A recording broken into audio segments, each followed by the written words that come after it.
tumbo lako utabarikiwa, itakuwa. Lakini baada ya kufanya nini? Kuisikiliza sauti ya Bwana Mungu wako kwa bidii, kutunza kufanya yale yaliyotamkwa na ile sauti, kutunza kufanya. Kuisikiliza sauti ya Bwana Mungu wako kwa bidii ni kuielewa.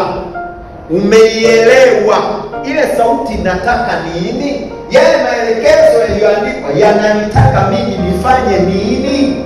Huko ndo kuisikiliza kwa bidii, kutunza kufanya. Umeyasikia? Ndio. Umeyafanya? Ndio. Angalia matokeo yake. Mama wa mataifa mengi, baba wa mataifa mengi, na Ibrahim alitunza kufanya. Wewe ukishatoka kwenye ule mlango, ile sauti imekoma, unaanza kupokea sauti zingine za dunia. Wewe mshikaji vipi? Fresh tu. Wapi? Dakika sifuri tu.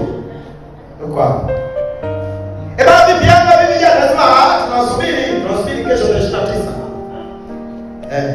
Tunashinda. Katoka kanisani huyu. Katoka kanisani.